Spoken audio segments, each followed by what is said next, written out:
एक पुराना लेकिन प्यारा सा लकड़ी का घर खड़ा था। उस घर में रहती थी हमारी रानो चिड़िया, एक मेहनती, भावुक और हंसमुख चिड़िया। उसका सबसे अच्छा दोस्त था कालू कौवा, जो अक्सर उसके लिए कहीं से कुछ खाने पीने की चीजें लाता। कालू, देखो आज मैंने अपने हाथों से आम का अचार बनाया है। देखो जरा, ये अचार मेरी मेहनत का नतीजा है। रात भर बीज निकाले, फिर सुबह सुबह मसाले पिसे। अब बताओ, खुशबू कैसी लग रही है? अरे वाह रानो, ये तो जैसे मेरे बचपन की यादें लौटा दी तुमने। वाह रानो, तुम तो जंगल की अचार क्वीन हो। एक दिन मैं तुम्हें अचार की दुकान खोलवा दूंगा। मुझे दुकान नहीं चाहिए कालू, मैं तो बस अपने इसी छोटे से लकड़ी के घर में खुश हूँ। ये बहती नदी, ये धूप और तुझ जैसा दोस्त, यही मेरी असली दौलत है। चल अब मुझे एक बोतल दे दे, मैं इसे बाबू लंगूर के लिए लेकर जा रहा हूँ। कहता है रानो का अचार खाकर उसकी खट्टी यादें भी मीठी हो जाती हैं। जा और कहना कि अचार तो मिलेगा, पर खाली बोतल वापस लाना पड़ेगा। पास की नदी में टुना मछली उछलती है, मेंढक टर टर करता है, कछुआ धीरे धीरे चलता हुआ मुस्कुराता है। रानो के सबसे प्यारे दोस्त नदी में रहते थे, टुना मछली जो बहुत तेज थी, मेंढक जो हर बात पर हंसता और कछुआ जो बूढ़ा लेकिन बुद्धिमान था। रानो दीदी, आज तुम्हारी घर की छत पर धूप बहुत सुंदर लग रही है। मेरा मन तो कर रहा है पानी से निकलकर छत पर सूखने आ जाऊं। टुना, तुम तो हमेशा कविता जैसी बातें करती हो। चलो कल सुबह जल्दी आ जाना, मैं तुम्हारे लिए चावल के दाने लेकर बैठूंगी। अरे नहीं दीदी, अगर मेंढक भाई को पता चला कि आप मुझे स्पेशल ट्रीटमेंट दे रही हैं, तो ये जलन में अपना गला और ज्यादा टर्राने लगेंगे। मजाक मत उड़ाओ टुना, तुम लोगों को नहीं पता कल रात मैंने क्या देखा।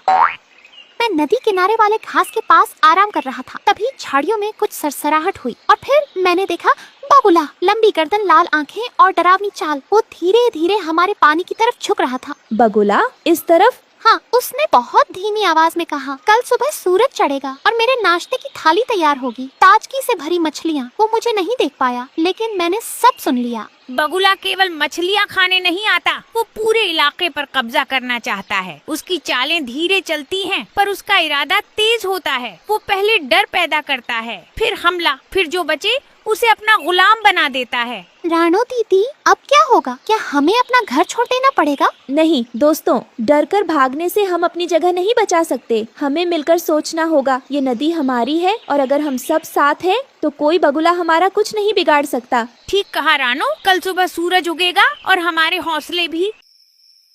ये नदी अब मेरी होगी। मैं टुना मेंढक और उस कछुए को खा जाऊंगा, और उस रानो का लकड़ी का घर, हा हा हा, वो भी मेरा। बगुले ने ठान लिया था कि वो नदी के शांत माहौल को तहस नहस करेगा, लेकिन उसे नहीं पता था कि दोस्ती में ताकत होती है।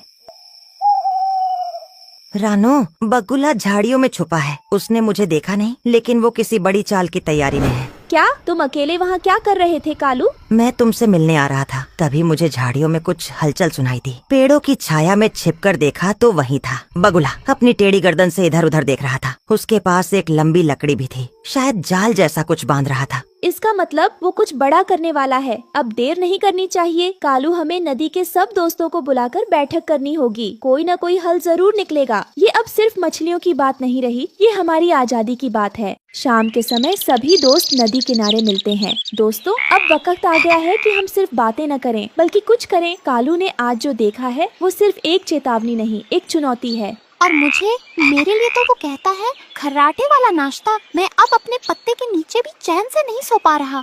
बगुले की चालें धीमी होती हैं, लेकिन बहुत सोच समझ कर चलती है। वो एकदम खामोशी से माहौल बनाता है, फिर अचानक वार करता है। हमें दिन में चौकसी और रात में सतर्कता रखनी होगी। मैं रात को उड़कर आसमान से निगरानी रख सकता हूँ। अगर कोई हलचल दिखी तो मैं कांव कांव करके सबको खबर कर दूंगा। बहुत अच्छा कालू। टुना, क्या तुम पानी के भीतर रहकर नजर रख सकोगी? हाँ दीदी, मैं बाकी मछलियों को भी बता दूंगी। हम सब पानी के नीचे से बगुले की हर हरकत पर नजर रखेंगे। और मेरा क्या काम होगा? तुम दिन में छिपकर झाड़ियों के पास बैठो और कान खुले रखना। अगर कोई हलचल हो तो सबसे पहले पेड़ पर चढ़कर ऊंची टर्राहट देना। हम सिर्फ बचाव नहीं करेंगे, इस बार हमें उसे सबक सिखाना है। अगर हम सब एकजुट रहें तो कोई शिकारी हमारा घर नहीं छीन सकता। हमारी दोस्ती ही हमारी सबसे बड़ी ताकत है। कल सूरज उगेगा और उसके साथ हमारी योजना भी। ये लड़ाई सिर्फ अपने लिए नहीं, जंगल के हर छोटे जीव के लिए है। अगली सुबह जब सूरज निकला, बगुला अचानक नदी में झपट पड़ा। उसने टुना मछली को पकड़ने की कोशिश की, लेकिन टुना बच गई। मेंढक छिप गया और कछुआ पानी में समा गया। भागो जितना भाग सकते हो, मैं रोज आऊंगा, एक एक को पकड़ूंगा।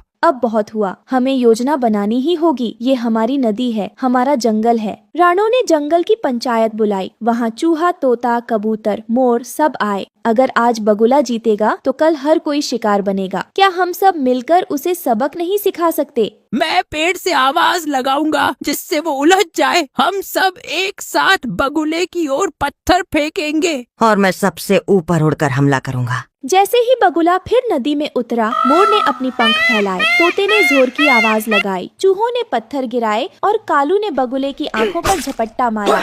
आंखें, अरे मेरी आंखें, मुझे जाने दो। तुम फिर कभी इस नदी की ओर देखा तो ये जंगल तुम्हें पहचान लेगा। जा और कभी वापस मत आना। बगुला लड़खड़ाता हुआ दूर भाग जाता है। बगुले की हार के बाद जंगल में पहली बार सबने राहत की सांस ली। राणो का लकड़ी का घर अब सबका मिलन स्थान बन गया। डरने की जरूरत नहीं, हम सब साथ हैं। रानो, तुम्हारी हिम्मत और दोस्ती ने हमें बचाया। तुम सच्ची रानी हो, इस नदी की रानी। नदी, जंगल और दोस्त, यही मेरा खजाना है।